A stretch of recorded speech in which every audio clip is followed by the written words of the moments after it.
Hi there, this is James Swanwick, and you're listening to the Alcohol-Free Lifestyle Podcast, where you learn how to take back control over alcohol and live a life of health, wealth, love, and happiness.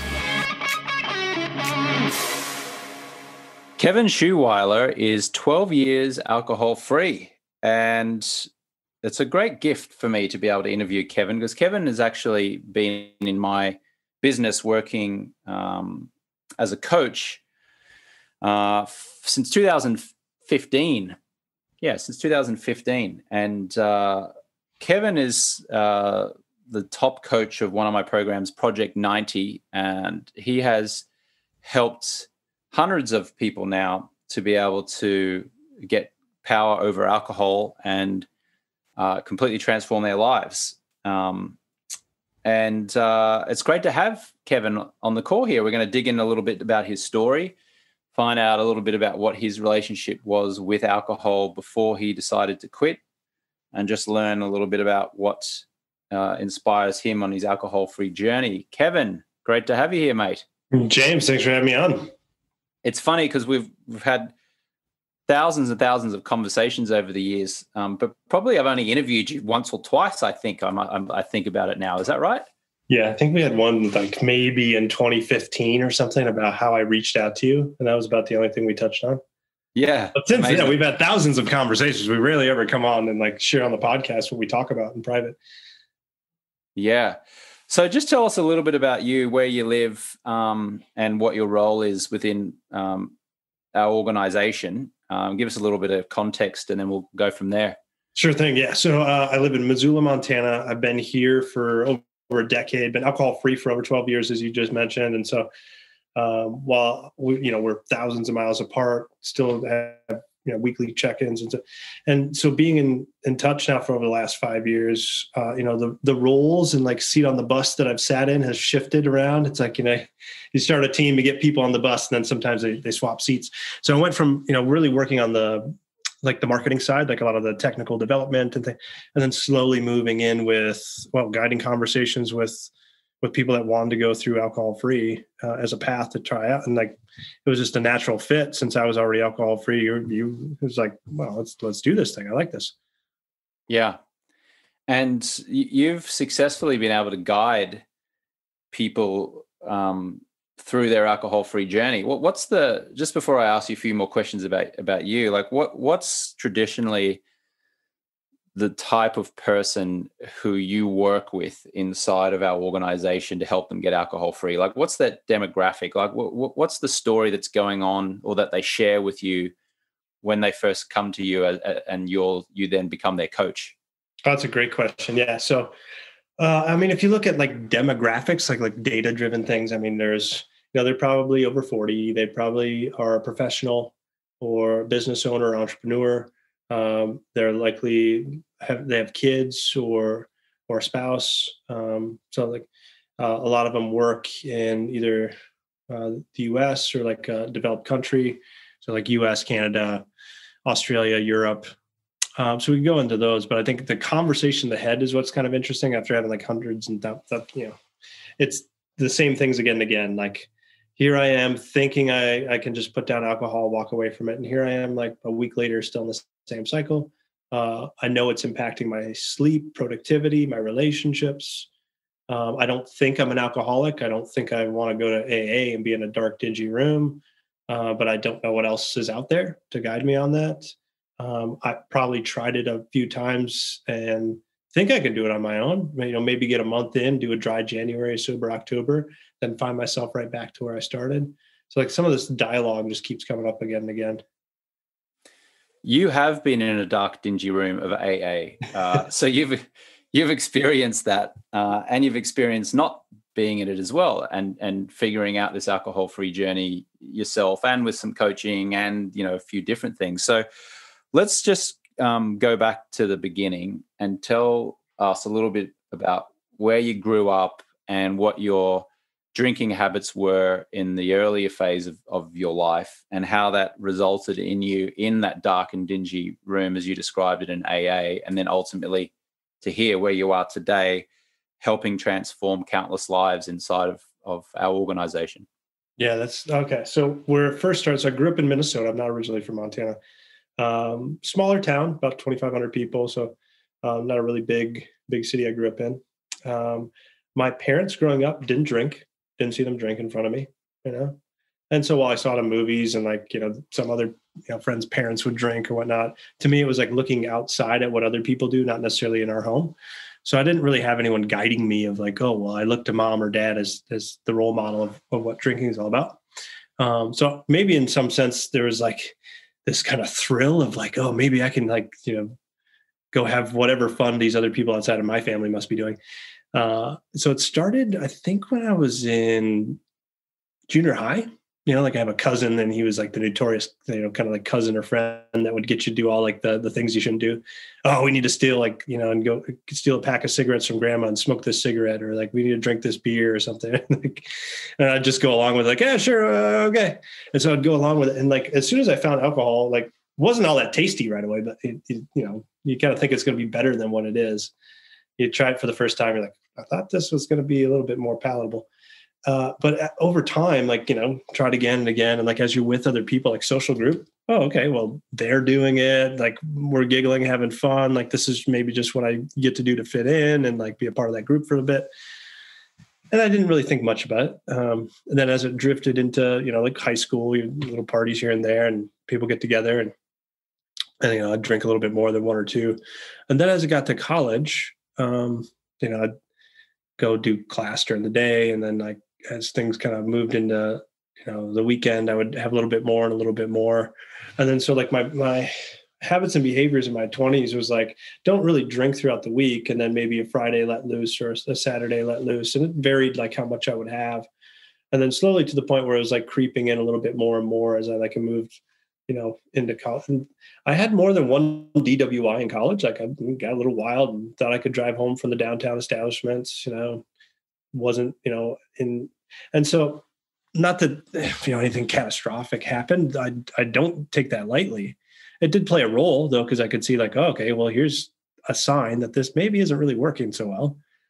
Then also like feedback from, girlfriends, people I dated, or like family members that my behavior the night before wasn't all that great. Or, like a boss telling me that my productivity isn't on point, and that I'm kind of slacking here. So I was getting outside feedback. And to your question though, of like where it kind of started or where it kind of kicked off was like, I had a DWI again. And I was like, I told myself I wasn't going to do that. And yet here I am, like sitting here, side of the road, pulled over. I'm like, I thought I told myself I wasn't going to do it. And all that's going in my head is like, this is logic speaking. And it wasn't logic at that point that was really driving it. And so I'm sure everyone that's listening to this has probably had a time where like whether they had a drink or had a cookie or a cupcake or something that they've told themselves, I was going to have that at the potluck tonight. And you're like, why am I still doing this? As you're still choosing it. And that was kind of where it was at for me. And then I was in that spot kind of facing like, well, this doesn't feel good. The feedback in my life is this isn't really giving me the results I want. Maybe I need to look at something different. And so, I wasn't court ordered to do anything. I started looking at like, well, maybe I'll just do this myself. And so I did a sober October. So it was like 12 years ago or a little bit more. And then, did that almost went all the way to 30 days. I kind of like gave up after the last like week. I was like, it's Halloween's here. Why not? And then I went right back to where I started. And then, holidays go through and I was like, I feel terrible come New Year's. And I was like, wait a minute, I tried this thing to like shift it around. And now I'm right back where I started New Year's Day. And so I did a dry January and I didn't even make it to the 31st on that one. You kind of do the New Year's resolutions, get all fired up. And now, fourth week of January, I'm drinking, on a Tuesday night with friends at a ski event.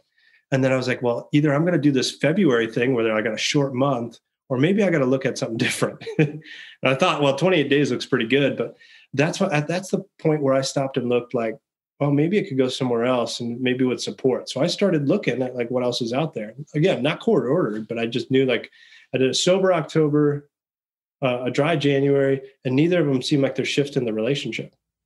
And so then I was like, well, if I really want to start feeling different or seeing something different, maybe I'll look at support. Then all that was really out there was like inpatient, outpatient, and AA that I saw, maybe a few books or something at that point. But I went and checked out an outpatient treatment program, just naive, didn't really know anything about them. Really nice people, they walk in, they're like, oh, hey, yeah, how's it going?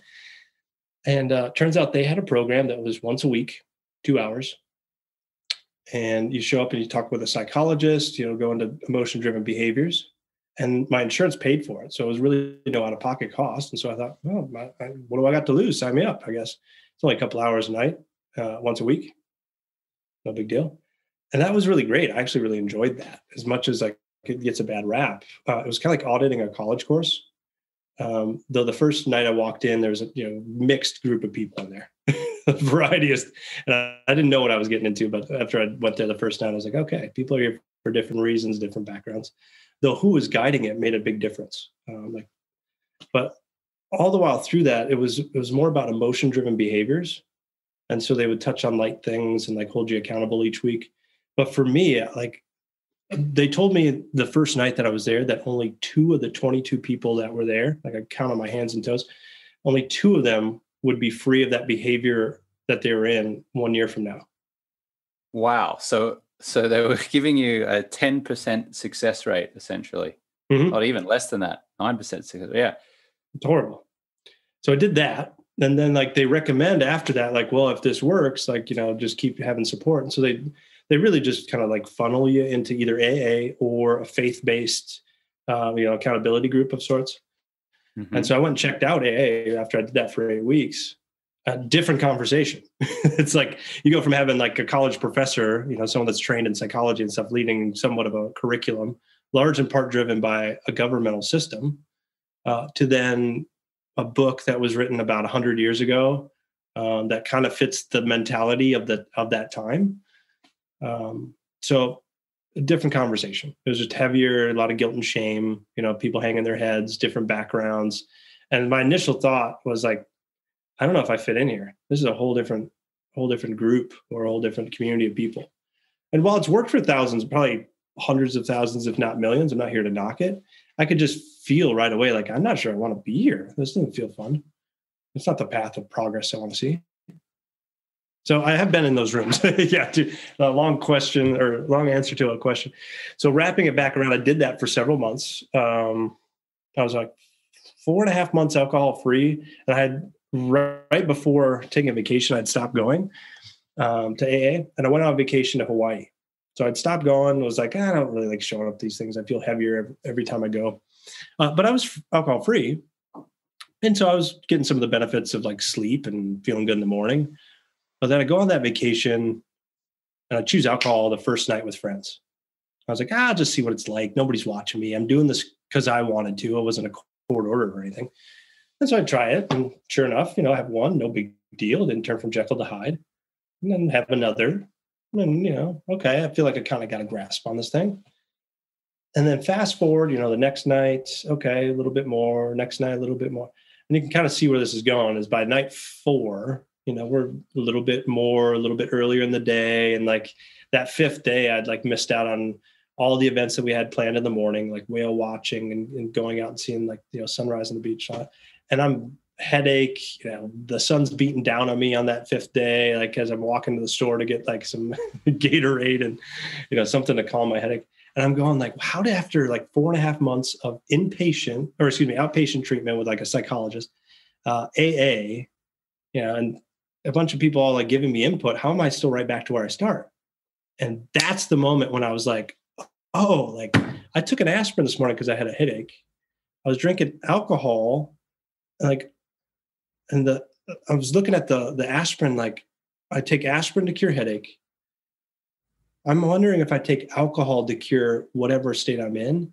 And I'm not really looking at the states that I experience on a regular basis that are then driving me to go pick up something like alcohol as soon as I land in like Hawaii or what that's supposed to be like. So that's when I was like, well, if I had a headache and all I did is take aspirin, but it didn't give me the result, well, I'd stop and go like, why am I having headache? So why don't I start going to look at why I'm choosing a behavior that's no longer serving me?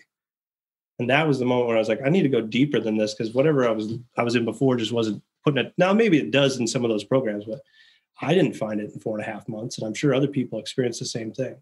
So that led me on a path to look at like books, seminars, like everything from leadership or emotional intelligence programs to like another end of the spectrum with meditation or energetics or like yoga. Like there's a variety of things we can dig into, but it was looking at more of what's at the root of what's driving the behavior rather than symptom manage. Does that answer it? Yeah. Yeah. So that's interesting. So the outpatient support and AA, did they try to get to the root cause of why people were wanting to drink alcohol as well, but it just didn't resonate with you? Or was it more like just don't drink alcohol? And like you referenced there, like you went on your own path after doing the outpatient and AA to go and find what is the root cause of why you're actually desiring alcohol in the first place. But you mustn't have been able to get that from those other modalities. That's a great question. So while I feel that they mean well, so I'm not here to knock other programs because I think that wouldn't do justice for some of the people that find benefit in that. But for myself, looking at, let's say, outpatient, we talked a lot about how it impacts the body, how it impacts the minds. And we did touch on a few things about emotions, but nobody's holding me accountable to really look at the deep stuff. I could just be BSing them the whole time. And a lot of people that go there are there not because they want to be there. A lot of them go because the court or their spouse or health reason or something. They're not really choosing it. But to answer your question, I feel like it's a lot of the surface level stuff, and you can continue to go do some of that deeper work. Maybe you find it, maybe you don't. With AA, 12 steps, okay, been adapted to a variety of different behaviors: smoking, gambling, sex, and so there's something they're touching on there. One of the things I've found beyond doing those programs is the intention behind some of the language. So if I look at, let's say, a first step, in the first step, they talk about a surrendering. It wasn't step one, fight alcohol. I find it, and this is something to write down, I remind myself all the time that resistance comes from, fighting against or putting power somewhere else. And so if I resist a thought or resist the craving, it's going to persist. And so their first step, I feel it kind of nails it it's a letting go. It's a surrendering is the term that they use, but just a letting go. There's no power over there to begin with. I'm putting it there. And then you could go up a few other levels, like let's say a fourth step. Fourth step, they talk a little bit about getting rid of some of the guilt and shame, essentially. It's like go talk to or make amends with people that you feel that your drinking has impacted. Okay, great, right? I'm moving some emotional. But that doesn't get at the root at when I'm frustrated in traffic, or that doesn't get at the root at why I have a poor mentality about how I perceive myself in the workplace. So there's some things I see really missing. While there's a spiritual component, some other things, I feel that some of the language and how they try to find access is not hitting the listening to where we're at. We could go pretty deep into that, but. Got it. So if I'm hearing you correctly, there were a couple of things from those modalities that were helpful, but mostly you found them unhelpful, as evidenced by the fact that you were back drinking, back to square one again after. I think you said you got to 4 months alcohol free was the longest you gone after trying both AA and this outpatient treatment center. Is that right? Exactly. Yeah. Yeah. And I would say that it's also the intention behind some of that language. Is it okay to share screen on here, or any of your listeners? I can put a link in the show. You can share a screen, but I would just describe what you're showing for the podcast listeners who won't be able to see it. But you can absolutely. So what I'll do is I'm sharing screen right now. If you're watching this on, let's say, the YouTube channel, for those that are watching or listening on audio format on the podcast, what I'm showing right now is if I were to take my emotions and put it almost like a ladder from heavy at the bottom to light. I'm showing a list of emotions, and at the bottom is guilt and shame. Now, many people, when you talk to them from having checked out an AA room, they may reflect back that it felt kind of like there was a lot of guilt or shame or heaviness around what I felt in what they're bringing up in those conversations. And what I'm showing on the screen is really just as you move from the heaviness towards the top, which is lighter things like peace and joy, it goes from contracted way down at the bottom to expanded. And the image I have comes from a book by Dr. David Hawkins known as Power versus Force. It's a book that you can find on Amazon. You can Google it. But it's just a great representation of like, if I'm talking about, let's say, alcohol, and I'm like, come on, James, you got to really get it together. You got to pick it up. Like all these things that you damaged in your life, you really got to take I'm going to start looking at this from that heavy lens. It's contracted. I'm going to feel like I'm suffering. Whereas if I'm looking at it from, let's say, an elevated state up the ladder where I see reason or acceptance of where I've been, it's going to feel much more expanded in me choosing to look at like, I don't think this is very effective of what it's creating in my life. Let's look at something different. And so if I just raise the intention, perhaps I could see a new possibility of what's actually occurring in real time. Yeah. Thank you for sharing that. Just a quick message from our show sponsor, Project 90, the program that helps you enjoy life more by getting ultimate power over alcohol. Project 90 helps high achievers regain their confidence, be more present with friends and family, get clear, reduce stress and anxiety, sleep better, increase focus and productivity, and feel a whole lot better. Project 90 does this by helping members quit alcohol for at least 90 days, whilst providing 6 months of accountability and support. The program has an 87% success rate of members reaching at least 90 consecutive days alcohol-free on their first attempt. Members get a one-on-one accountability coach, a community of like-minded people to interact with, 100% confidentiality, and what's more, members tell us it's fun. Project 90 members are mostly over the age of 35, entrepreneurs, executives, top professionals, or retirees. If you're in your late 30s or 40s, 50s, 60s, 70s, or older, and you consider yourself a high achiever, and you're ready to upgrade your life by quitting alcohol for at least 90 days and maybe more, then you can have a free 20-minute exploratory call with one of Project 90's former clients, now coaches. If you'd like to book that call, you can go to jamesswanwick.com/schedule. That's jamesswanwick.com/schedule. Or if you're on your phone in the US right now, you can text the word Project 90 to the number 44222, and we'll email you the schedule link. That's texting the word Project 90 to the number 44222. Okay, let's get back to the show. What happened afterwards? What happened when you said that you went in and you started looking at books and taking seminars and leadership and looked at emotional intelligence and started playing around with energetics and yoga? Was that when you had the breakthrough and now you've been 12 years alcohol free, or did you try a few things and go back to drinking, try again, go back to drinking? Like what was the segue into this current 12 years of alcohol free living? Great question. So I have not had an alcoholic drink since that time that I talked about in Hawaii. So that was now 12 years ago and some odd change, 12 years and 5 months. So that was the last time when you were in Hawaii, was it? Yeah, when I was in Hawaii. And that really kicked it off. Like after I came back from that vacation, I said, all right, I'm trying to figure out basically what was at the root of headache. You know what I mean? Like, let's go to the root rather than like symptom manage and give it aspirin, you know? And so I looked at a few books, like Power versus Force is one of them. Some of those books that led way to a few different, like another book I like to recommend is on stress and patterns. It's called like The 5 Personality Patterns. The 5 Personality Patterns by Stephen Kessler. And really all it looks at is in response to outside stressors, what are one or two of the responses that I have, and looking at, is it effective or ineffective? When I start looking at the tools of, you know, what I initially like put in place and I meet it with, I may go, no wonder I'm getting the results I get because I keep doing the same thing. And now you can get out of the trap of that. And the book will go into a little bit more of your style, other people's style, but I always recommend that one because it's good to know thyself, because many people choose to drink alcohol because they're having a stressful week, something happened that they don't want, right? So getting new tools in that area. And it actually talks about things beyond just thought. It goes into the body of where to put awareness and where to move things through the system. The piece that kind of really kicked it off for me, where I really felt a pop and a shift, was when I started to realize that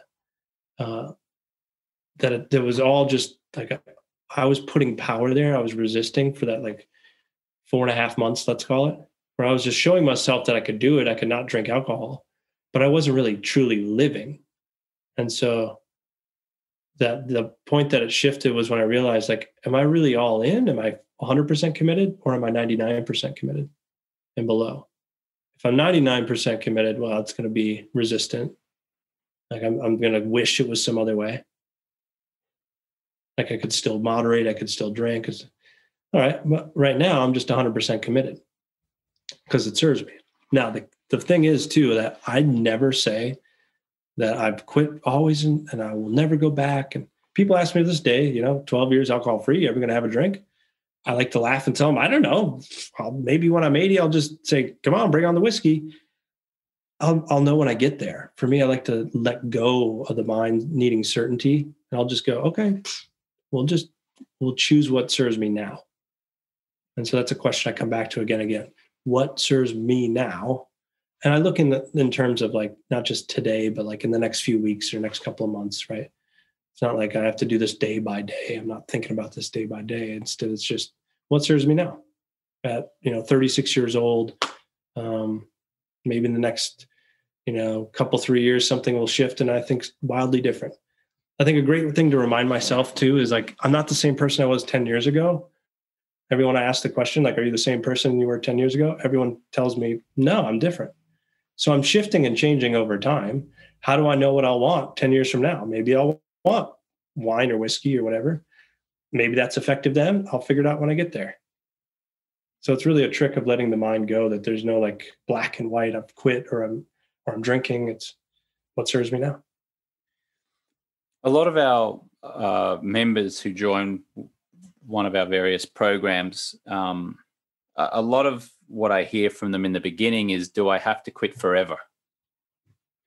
Or I want to quit forever, but I just don't believe that I will be able to. Or I really want to quit for a time, but then I just want to be able to have a drink on occasion. So what's your experience been with that? Or how do you coach people through those kind of fears or resistance or plans when they bring one of those scenarios to you? That's a good question that comes up often. And I had those questions early on too. Like I was like, will this be always and forever? Or if I say I'm going to quit, do I know myself to do it? What's it going to be like if I never have a drink? Like, let's say at a wedding, like I'm not having the worst time ever and I got to get out of it. Like maybe it's just because I want to join in on the toast. Is that what I want?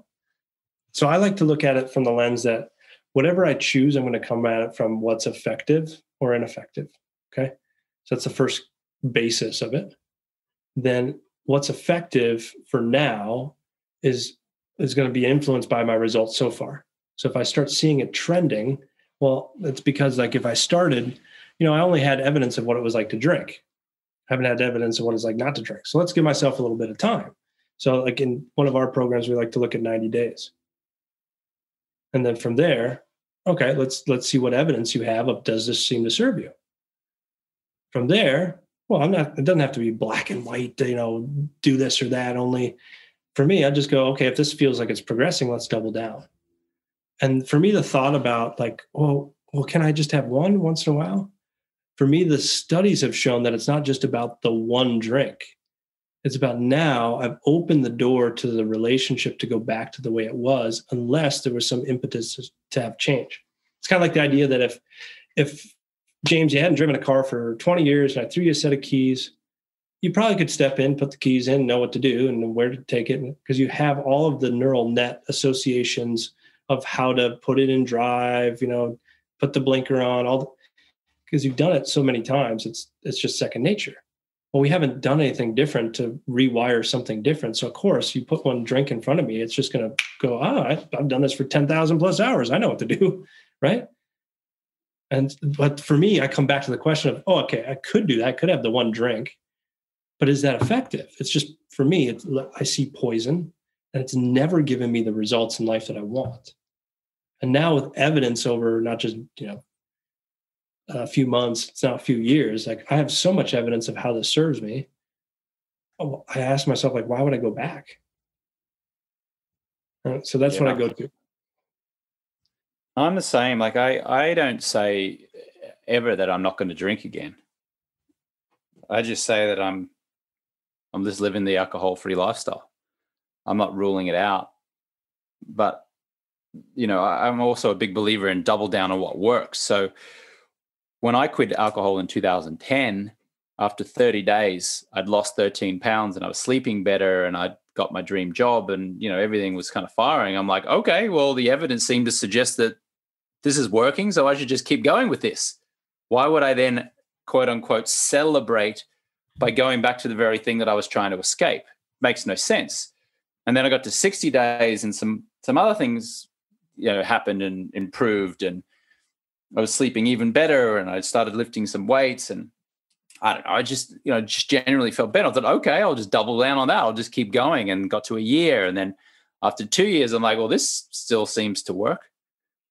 I remember when I first realized that I was actually really solid in my commitment to being alcohol free. I was in a place outside of Pereira in the country of Colombia in 2012, and I was on a trip with I'd had a short romance with a Colombian woman there, and we were in this place and we were sitting in a pool and these kind of like springs afterwards, and she drank and she was sitting there going, "Come on, have a drink." And I was like, "No, I'm not." So like if ever I was ever going to be tempted to have a drink, it would have been while I'm in Colombia in some hot springs with a wonderful Colombian woman on a romantic kind of break or a romantic weekend. And she's kind of like, almost like seductively trying to tempt me with alcohol. And I still remained steadfast and like, "Oh no, I'm good." And just felt confident. I was like, "Oh, okay, this is interesting." Like I didn't crack under that pressure, for me, it was just like, it's not that I'm never going to quit, because she kept asking me like, so are you always going to drink? Like, when are you going to be able to drink again? And I'm like, I don't know. Maybe I'll drink tomorrow. Maybe I'll drink tonight. Maybe I'll drink next week. I don't know. But for now, being alcohol free works for me. Seems to work. I'm just going to keep doing it. And, it's been 10 and a half years now for me, since 2010. That's just why I don't understand why people can even try to make an argument that I should go back to that, but it also doesn't mean that I'll judge myself if I do. That's a key point you bring up too, is like, because we've had people that are like, I've tried it and then I have that drink and I feel guilt and shame. And I go, well, who put guilt and shame there? Was it like the alcohol company? Was it like the aspirin you took the next day? Like for me, it's like I put guilt and shame there. I'm the one that said those results feel, like I said before, like heavy or suffering, as if like what my results were. Now that I'm making it with the meaning of bad or wrong. For me, I'm taking that out now, and it's like, what's effective and ineffective? I chose things. That was my past. Here's the results.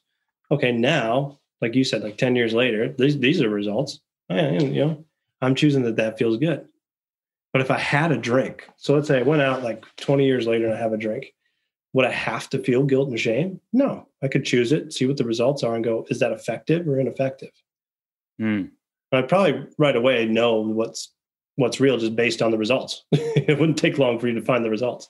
Now, I'm not really tempted to go do that, knowing like, what it feels like to go back to like, get out of a routine, back to day one again. I think that's something to really think about. It's not just like, it's the one drink. It's the getting in a routine of things, going back to, like I said, with the car key analogy, like driving the car, just like, I know how to do this, getting back into a week or two into with going out on happy hour and weekends.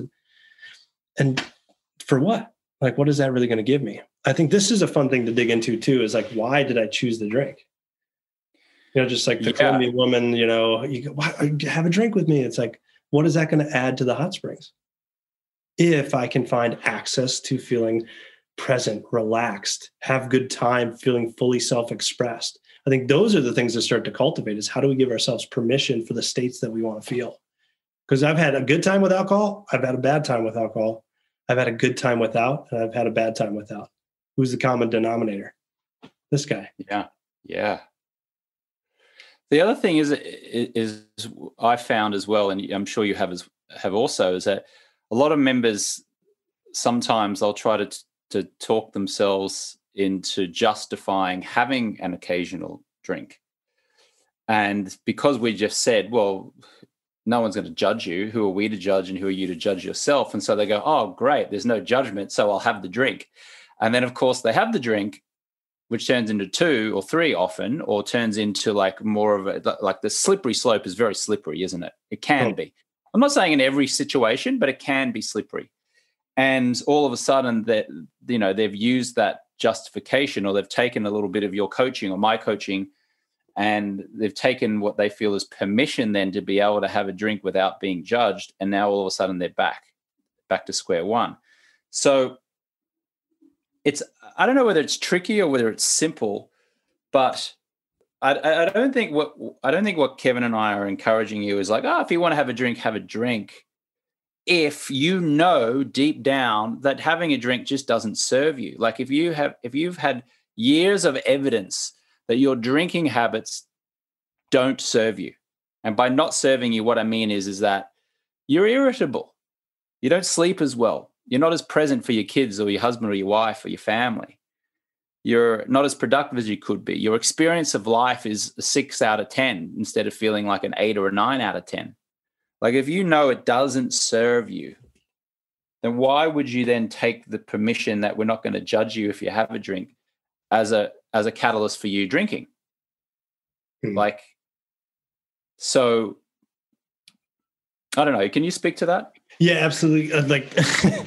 Like you could go choose that, right? You could go choose that. You could, knowing that it likely doesn't serve. And here's my litmus test of what serves me. Like some of the stuff I looked at when I was, after that vacation was Tony Robbins stuff. Many people go to him for personal development. He talks about human behavior and what drives it. 2 things, pleasure and pain, which is essentially just the lack of pleasure. So if I stop and look at it for myself, like looking back, I'd anchored pleasure with alcohol, and I would choose it because I think that, okay, this will let me feel X, Y, Z.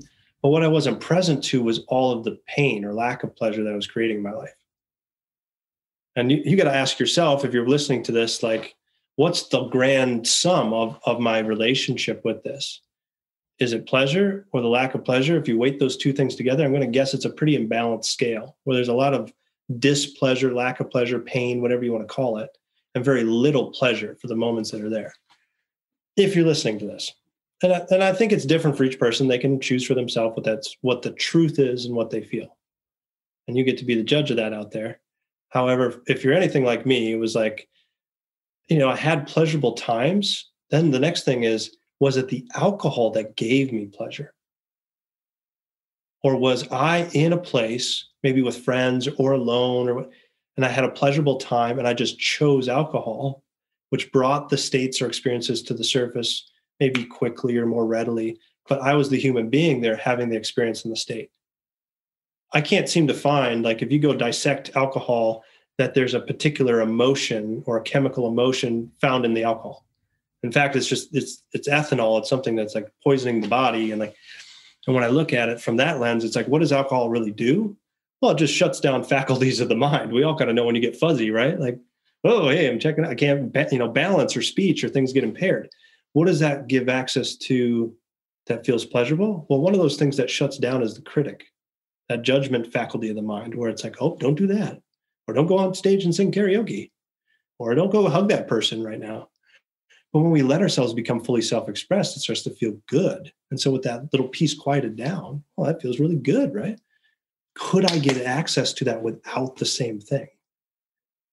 Well, now then, when I look back, pain, pleasure, maybe what is occurring is I have more displeasure, pain, whatever you want, lack of pleasure. And the pleasure piece of it is actually what I'm bringing to the table to begin with. And just alcohol just happens to shut down one of the pieces that's in the way. But I could still find access to it if I learned over a little bit of time to just give myself permission to feel what I want to feel. One of the exercises that I have our Project 90 members do on one of our weekly group calls is for 10 minutes, I just have them write down their top 10 most memorable experiences in life, something that gave them joy, pleasure, comfort, It could include the birth of a child. It could include a wedding day or getting a diploma. It could be being in the Greek islands and partying and having fun.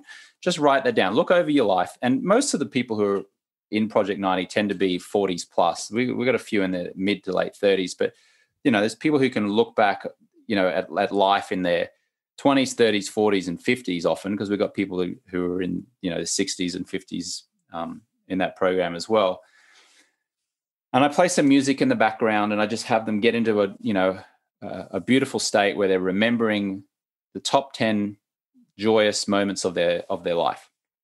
And then we stop the clock and they come back and they start to share. And we go around the group and they start to share what the thing, people list out what was memorable and why, etc. And what's really interesting, a pattern has emerged. Most of the things on the top 10 list did not involve alcohol at all. And of the ones that did involve alcohol, they realized and recognized that it wasn't alcohol that made the event special. Alcohol was just present.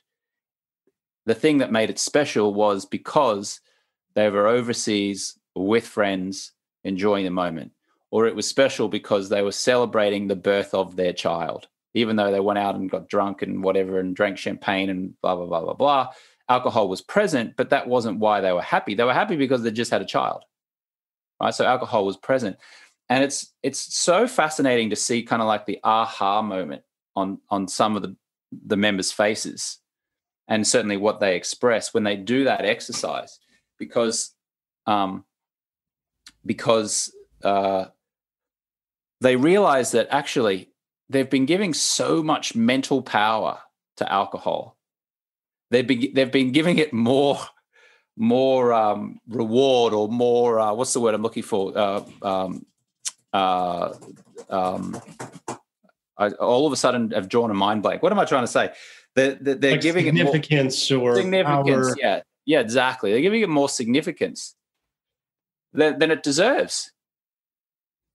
Yeah, it's what's the way you're sharing it with me is like clear in mind is the special occasion, but it's in light of like what's occurring in front of me. And for me, alcohol, like all it ever did was allow me to check out. Like, why would I want to check out from the things I want to be present to? I think that's an interesting question. What happened?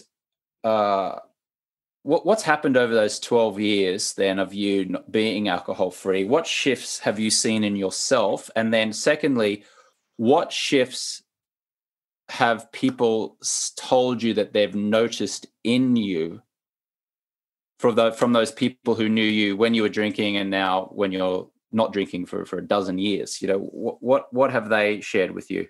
Oh, man, that's I don't know if I'm ready to like recount 12 years. It's a long time.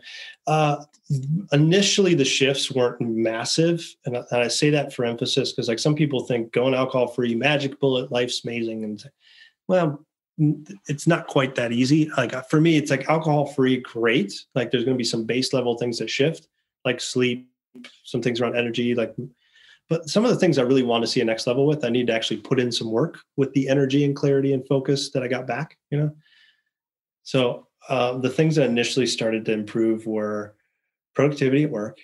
Like now that I'm clear in mind, I can be more productive, or I could put in more emphasis in the area of work. And so I went from a career where I was just kind of getting by, and like I shifted that, moved into a whole nother realm of career, went into development of housing. Affordable housing. So created a development company under a company I was with, which was great. That shifted into software. So we built software for that industry. Okay, great. That shifted into then marketing for those softwares. And so there's more than one that I worked with, both of which are alive and working today, over $1 million in revenue and serve, thousands of people now. That then shifted into, podcasters or people that were out there asking me questions, hey, how do you do it? How do you market things and get it to work online? That led into us working together. And so it started, I guess you call it like a small, like services-based business for marketing and furthering messages that matter. And then from here, shifting into coaching. So that's in the career field. I don't think I would have seen a light of day in like a business that actually worked if I was still drinking. And if I did, I would guess that the results would be very muted. It'd be like, I'd probably get somewhere like maybe a third of what the results were in terms of like, just because like you don't have the same presence in the interactions with clients or with team members. I'm not able to easily keep my integrity with my word. That's something I started to work with. I was like, where does that get to really matter? When I say I'm going to do something or I show up on time, and that then started to increase my self-esteem. So it's like, it comes back to working on the things that matter. Then I had, so that in the area of career, I had things reflected back to me that they really like the version of self that's showing up, especially now as I've shifted into coaching, that like some of the things I'm reflecting back, they're like, did you know you're really meant for this or really cut out for this sort of thing?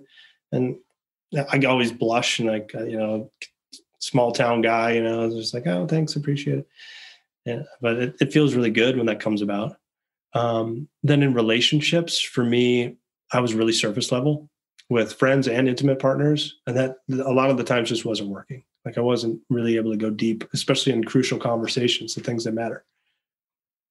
Which kind of leads to the idea that like the highs feel really good when people go alcohol free. They're like, yeah, I feel amazing. Go out and crush a marathon or half marathon or something. Like I have people doing that right now. Like one of them's trying in the program is like, let's get 100 miles in before the end of the year or something, or like bike, 1,000 miles in the month but I think the highs feel good with this path. It's really those things that are what we would consider low spots in life and how we meet those differently, because life still gets to be life. And when I'm present to something like a car accident or, I was even sued in business. Like we had like, errors and omissions insurance that covered it. It was a very simple matter. It wasn't anything that someone did wrong, but of course they wanted compensation. And so like the old me would have been like, oh shoot, we're done for. But the current version of me was like, how do we meet this? We actually got it resolved without doing, the full legal process. Or, like a death in the family. I had like friends that commit suicide. Like those things are not easy to go through. So for me, being present to those things, now I can move through those experiences rather than running away from the things in life I don't want to look at. That to me is more important. It's really easy to like shout from the rooftops. Things are amazing. I'd rather move through the low stuff faster so I can get on the other side.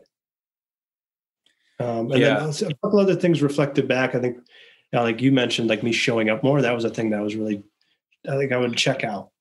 When I would call it the turtle. Like I would just hide in my shell and hope things blow over. And that was something I still had to work with years and years and years. But over time, it got better and easier, and things that were really difficult for me, especially around those stress patterns I talked about, started looking at them like maybe I get to look at things differently.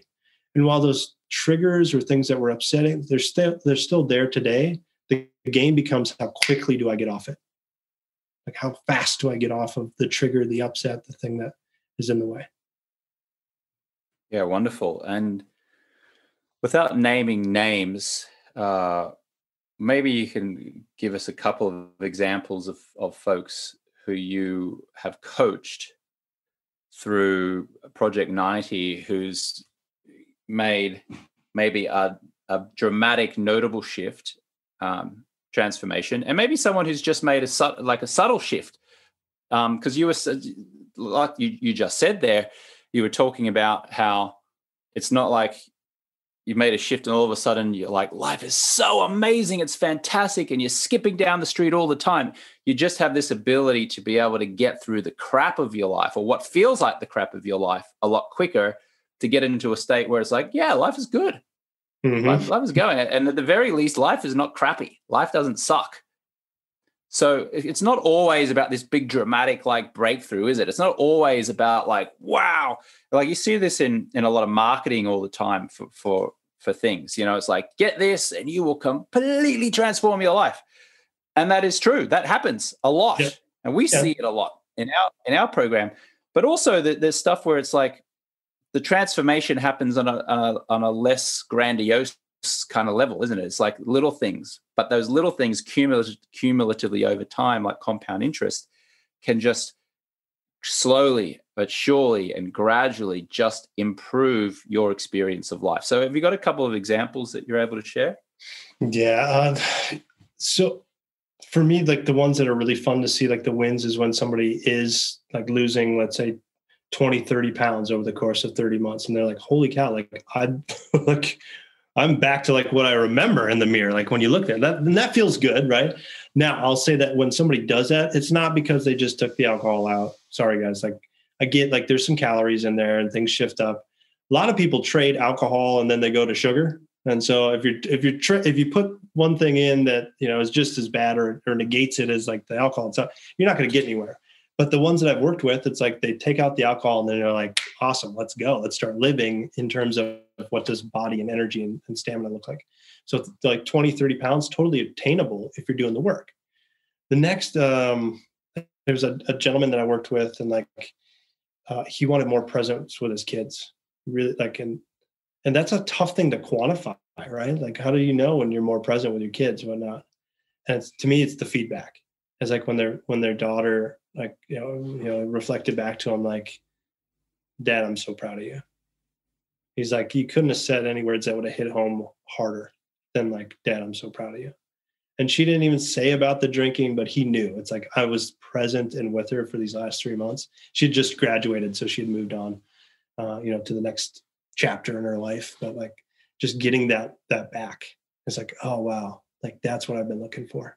And so there's like those little moments with another one. Here's a fun one. So like, some people think like, I'll just make crazy money maybe in my business if I'm more productive, which can be true.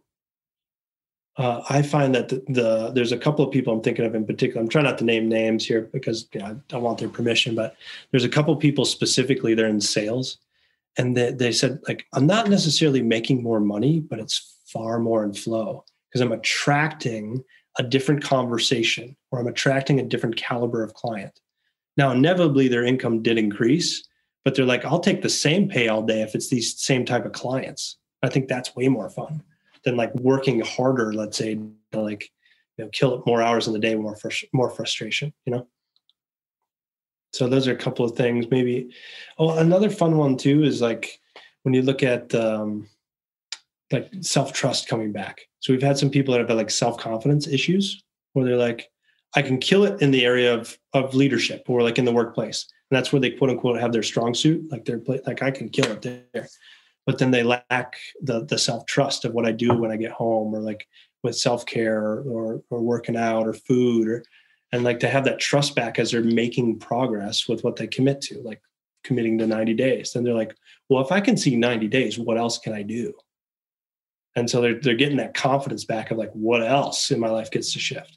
And then they start seeing things around like health and like because many people choose to go alcohol free and continue. And so I'm starting to see them too, like 6 months later, like send me messages back, like, and you know, now I just am like signed up and completed this marathon, or like now I just lost another 20 pounds and like I'm back to my high school weight or something crazy.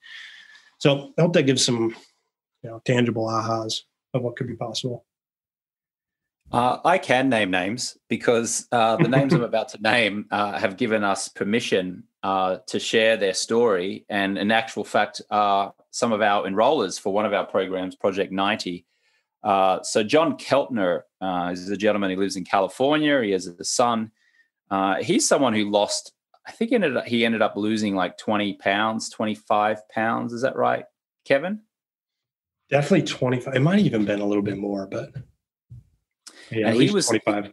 He was going to his local bar and he would usually order, I think it was a vodka soda, but he then got a new nickname, which is the Soda Cran Man, because he now drinks soda water with a splash of cranberry juice. And so when he walks in, he still goes to the bar, but he's been alcohol free now since December 2018. He joined our program and got your coaching from December 2018. And he's, you know, for 3 months, but now he's chosen to live the alcohol-free lifestyle ongoing.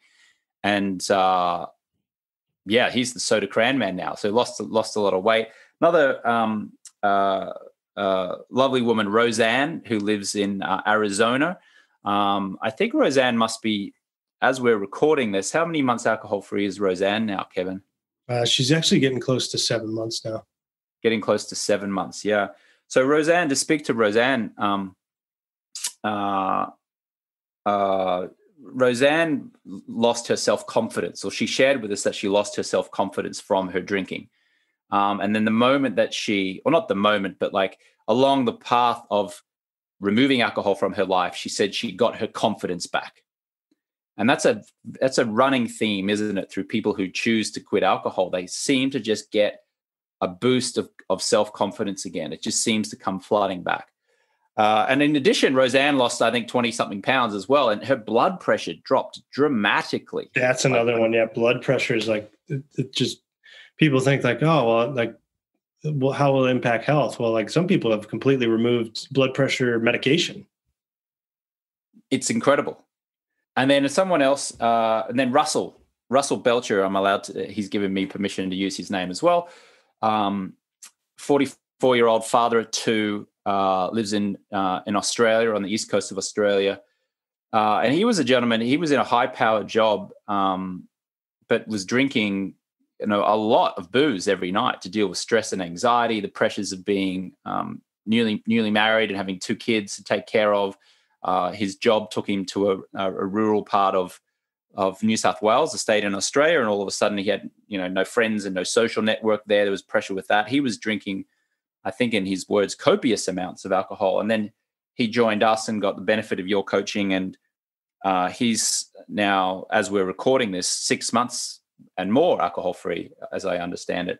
So, Roseanne's in her 60s.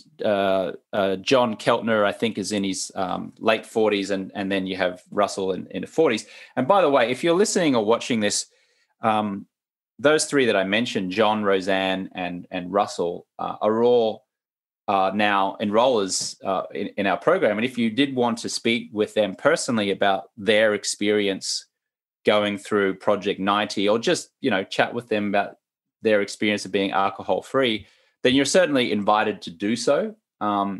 You can schedule a call with them. If you're in the US at the moment and you're on a mobile phone, you can just send the word Project 90 to the number 44222. When I say send, I mean send a text message. It's just write Project 90, one word, to the number 44222, and I'll text you back a calendar link there, and you can schedule to have a conversation with either John or Russell or Roseanne.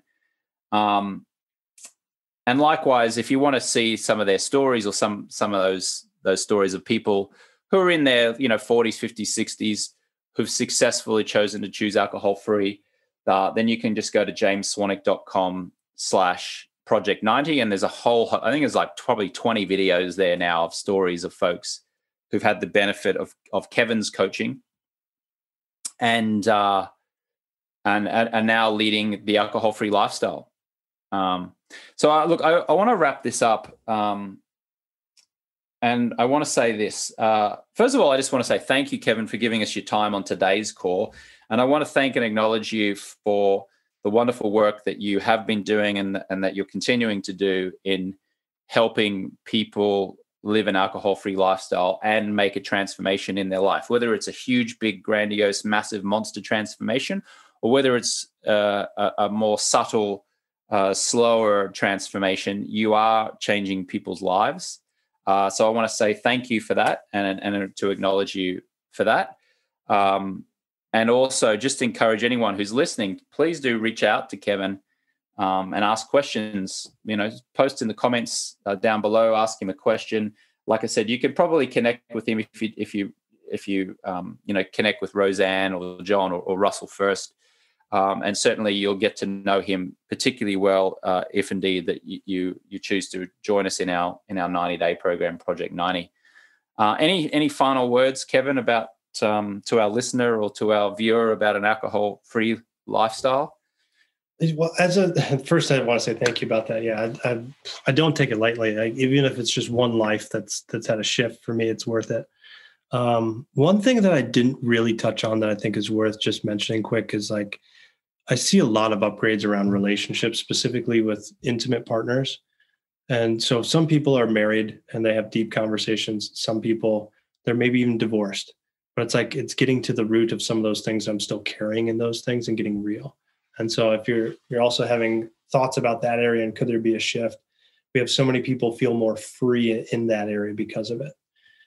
But lastly, to any listeners out here, I just want to let you know, like for me, I'm 12 years. I didn't say I've quit always and forever. James is 10 years. And, he still doesn't say like, I'll never have one ever again. So I want us to just like, let you guys know, you can take the pressure off. It's not about like, for me, it's more about like, am I willing to go see some upgrades for a little bit and just to know, is it worth it? Is that effective? Would that be worth it? So that's all I have for now.